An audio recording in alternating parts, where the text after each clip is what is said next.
국내 코로나19 백신 접종이 본격적으로 시작된 가운데 언제 신규 확진자 수가 뚜렷한 감소세로 돌아설지 관심이 모아집니다. 코로나19 관련 내용들 전문가 모시고 이야기 나눠봅니다. 천은미 이대 목동병원 호흡기 내과 교수 나와 계십니다. 안녕하십니까? 안녕하세요. 네.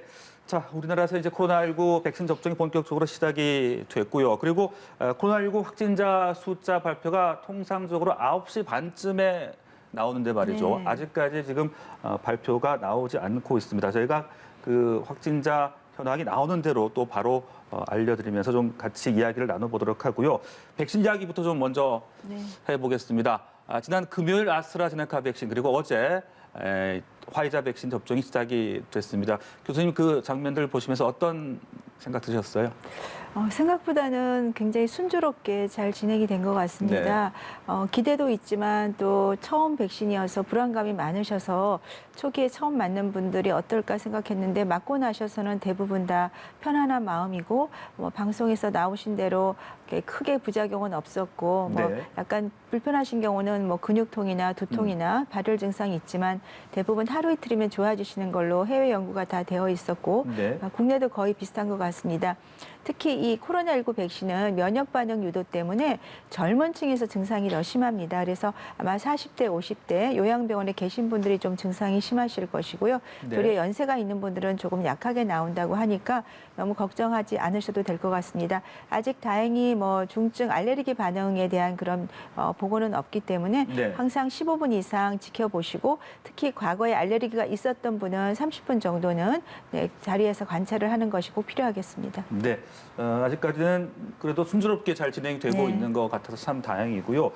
그런데 이제 연휴 기간 동안 아스트라제네카 백신은 접종을 좀 중단하는 곳이 많더라고요. 왜 그런 겁니까? 우선 요양병원 같은 경우는 의료진이 있습니다. 그래서 접종을 하고 어제도 하신 병원이 있죠. 근데 요양시설에는 의료진이 없는 경우가 있습니다. 네. 그 경우에는 우리가 접종을 하더라도 관찰을 할 수가 없기 때문에 이상 반응 관찰을 위해서는 이제 연휴가 끝나고 요양시설에서는 다시 접종이 시작되겠습니다. 네. 그리고 아스트라제네카 백신 첫날 말입니다. 당초 예상보다 그 접종 인원이 상당히 많이 늘었더라고요. 그건 어떻게 저희가 생각을 하면 되는 겁니까? 접종 자체가 아스트라 같은 경우는 일반 독감 백신과 거의 유사합니다. 네. 보관이나 유통이 쉬웠고 또 순서대로 접종을 하다 보니까 우리가 생각했던 것보다는 훨씬 많이 접종을 하셨고요. 네. 이 속도라면 우리가 목표했던 그런 도달치에 분명히 도달할 수 있을 것 같습니다. 네. 자, 그리고요. 또 이제 어제부터 좀 저희가 주목해서 봤던 게 최소 잔여형 주사기 말입니다. 네. 이제 이 주사기를 잘 사용을 하면은 한 병당 접종 인원을 최대 2명까지 늘릴 수 있다고 하더라고요. 그리고 이제 의료진의 숙련된 기술도 중요하다 이렇게 지금 전해지고 있는데 그 부분 설명을 좀 해주시죠. 일반적으로 우리가 이제 독감 같은 경우는 그냥 주사기에 들어있어 쓰고 버리는데 네. 과거에도 독감은 여러 명이 쓸 수 있게 한 병에 들어있었습니다. 그럼 병에 들어있는 거를 빼서 나눠야 되는데 나누다 보면 이게 좀 잘못 나누는 경우가 있어서 그 병 자체에 조금 여유분이 항상 들어있죠. 이 화이자 백신 같은 경우도 원래 5명으로 되어 있지만 충분히 잘 쓰면 6명까지 나오게 되어 있습니다. 네. 화이자 백신 같은 경우는 이제 냉동을 해동을 한 상태가 되면 그 상태에서 생리식염수를 1.8cc를 넣어서 또 아래 위로 잘 흔들어서 10번 정도 흔든 다음에 다시 이제 0.3cc를 빼서 주사를 하게 되는데 네네. 그 과정에서 용량이 보니까 원래보다 거의 한 2명 정도의 분량이 더 생기는 거죠. 근데 그것은 완전하게 우리가 잔여를 남기지 않는 그런 특수 주사기를 이용해서 정확히 빼시게 되면 7명까지 사용을 할 수 있지만 네. 최소한 6명까지는 충분히 사용할 수 있고 우리가 이제 간호사분들이 주사를 놓는데 숙련된 간호사가 하시게 되면 7명까지 접종이 가능하다는 지금 이제 그런 보고가 있어서 네. 국내에서 아직 정식으로 허가를 한 것은 아니지만 만일에 그것이 가능하다면은 지금 백신이 매우 수급이 어려운 상태이기 때문에 도움이 많이 될 것 같습니다. 네. 이게 또 세계 처음 있는 일이라고 하더라고요. 어떤 의미가 있다라고 볼 수 있는 겁니까? 우선 일반적인 이제 주사기로 사용하다 네. 보면 주사기 끝에 보면 상당히 양이 많이 남아 있어요. 근데 그건 항상 그동안은 그렇게 썼는데 이 특수 주사기라는 것이 우리나라 이제 기술로 개발이 됐고 앞으로는 아마 백신은 전부 다 이런 특수 주사기를 이용해서 할 정도로 이제 처음 우리나라에 샜다는 게 의의가 있는 것 네, 같아요. 좀 더 그러면 백신 약을 이제 좀 절약할 수 있다 이렇게 볼 수 있겠군요. 그렇죠. 한 명, 두 명이 얼마 안 되는 것 같지만 우리가 퍼센테이지로 따르면 20, 30%가 넘기 때문에 상당히 많은 양이라고 네, 생각합니다. 알겠습니다. 자, 저희가 이야기를 나누는 가운데 방금 코로나19 확진자 현황 소식이 전해졌습니다. 어제 신규 확진자 356명이 발생을 했군요. 이로써 누적 확진자 수는 89,676명이 됐고요. 국내 감염자가 334명, 그리고 해외 유입 확진자가 22명, 이래서 모두 356명의 확진자가 발생을 했다는 소식이 지금 막 전해지고 있습니다.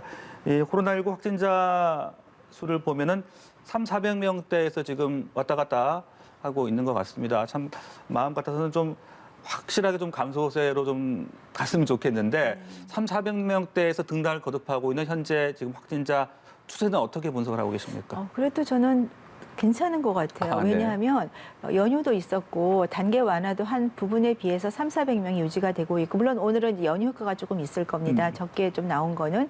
그렇지만 우리가 걱정했던 만큼 1,000명, 2,000명대로 올라가진 않고 있습니다. 그 점은 고무적이고, 아마도 이 바이러스가 날씨가 따뜻해지게 되면 이 활동력이 떨어지기 때문에 지금 확진자가 전 세계적으로 줄고 있는 것도 그런 영향이 분명히 있습니다. 네. 그런데 또 걱정스러운 것은 어제 같은 경우 날씨가 좋다 보니까 많은 분들이 야외로 많이 나오셨더라고요. 저녁에 또 모임도 많이 가지시게 되고, 확진자 수가 조금 안정적이라고 생각을 하면서 백신 접종도 했으니까 나도 3월부터 좀 모임도 갖고 많이 만나야겠다. 근데 그 과정에서 갑자기 늘 수 있고, 네. 또 일부 나라에서는 지금 변이 바이러스 때문에 3차 대유행에 대해서 대단히 걱정을 많이 하고 있는 상태이기 때문에 우리가 이 개인 방역에 대해서는 아직까지는 절대로 이렇게 완화 단계다, 괜찮다 이런 마음을 네. 가져서는 안 될 것 같습니다. 긴장의 끈을 놓아서는 안 될 것 네, 같습니다. 맞습니다. 그렇다면은 글쎄요, 좀 확연한 감소세로 접어들 수 있는 그런 시기 어떻게 좀 조심스럽게라도 짚어볼 수 있겠습니까?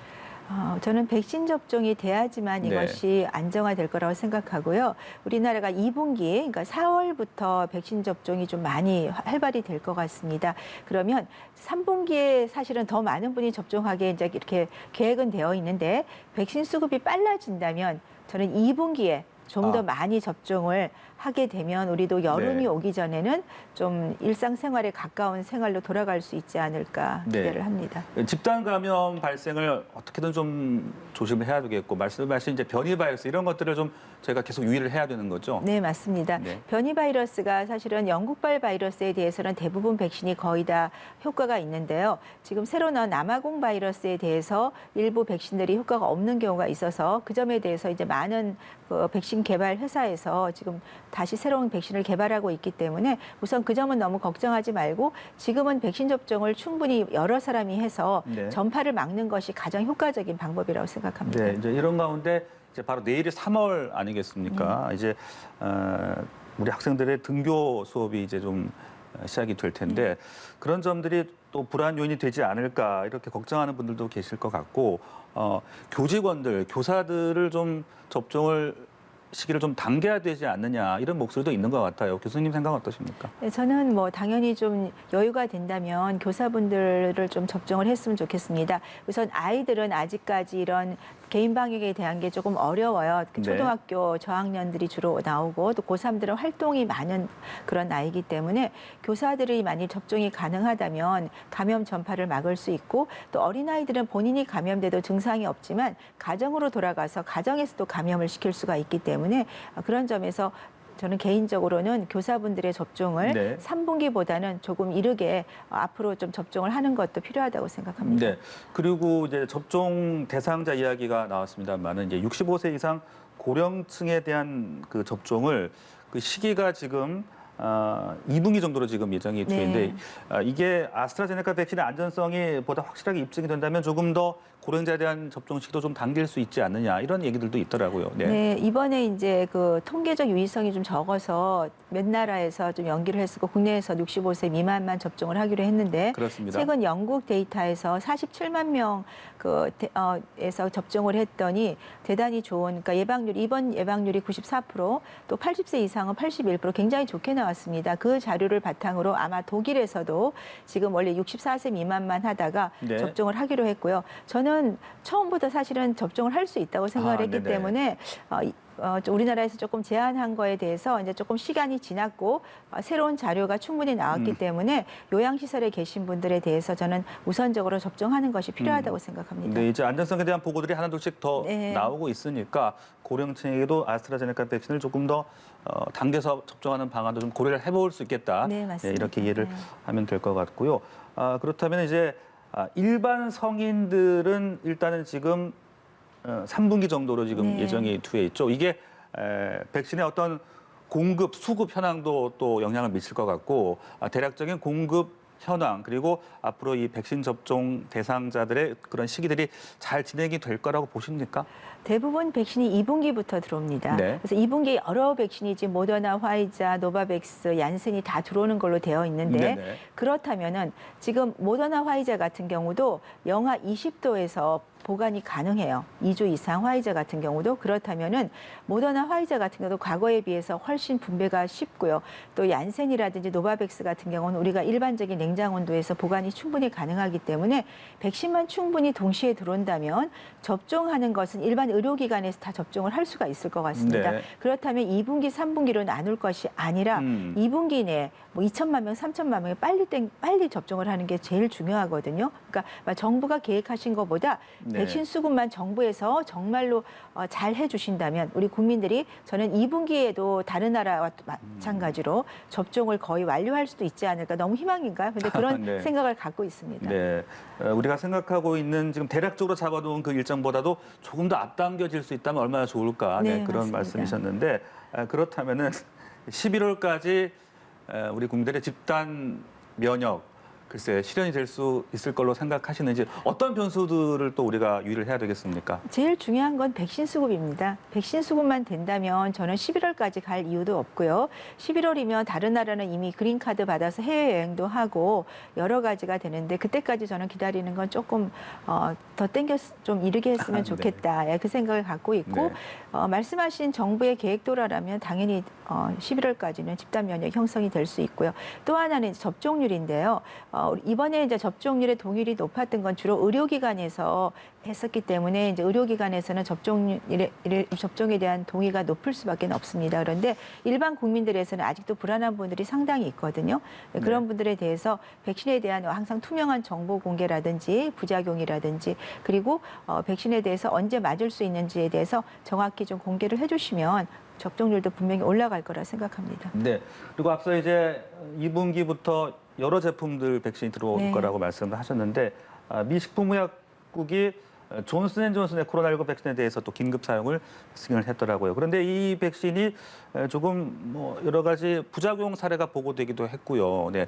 그런 부분들 앞서 아스트라제네카나 화이자 백신과 어떤 좀 비교를 해본다면 생각해 볼 수 있겠습니까? 얀센과 아스트라제네카는 유사하지만 다릅니다. 네. 아스트라제네카는 그 침팬지의 아데노 감기 바이러스를 이용한 전달체 백신이고요. 그리고 2번을 맞아야 되지만 얀센은 사람의 아데노바이러스 26번을 이용한 전달체 백신 똑같지만 다르죠. 그리고 1회 접종으로 가능하고요. 네네. 예방률도 얀센이 1회 접종 66%가 나왔고 그리고 중증 환자로 가는 것도 85%를 감소를 시켰기 때문에 효과 면에서는 1회 접종으로 아스트라제네카 거의 유사하게 나옵니다.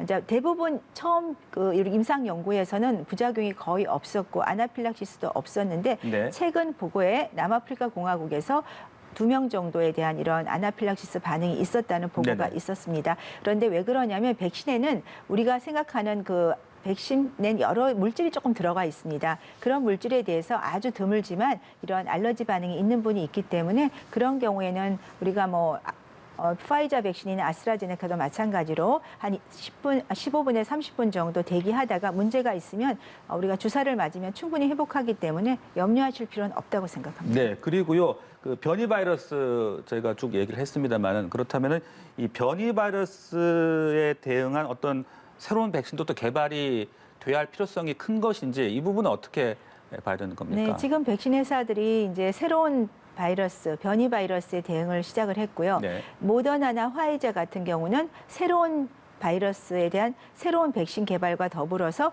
부스터라고 해서 한 번 더 세 번째 백신을 맞는 걸 지금 만들고 있습니다. 네. 또 노바백스 같은 경우도 아직 우리나라 들어오진 않았지만 이미 그 부스터 2번째 맞는 그 백신을 개발을 시작을 했고요. 네.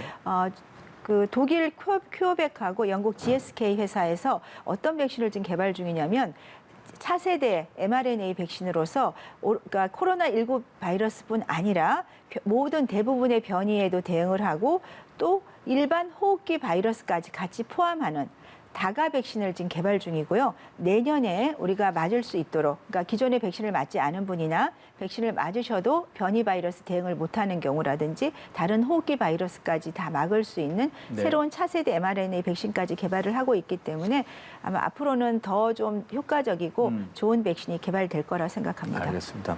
모쪼록 이 백신 접종이 순조롭게 잘 진행이 돼서 우리가 좀 빨리 일상을 복귀할 수 있는 그런 날이 왔으면 좋겠습니다. 교수님 말씀 고맙습니다. 감사합니다.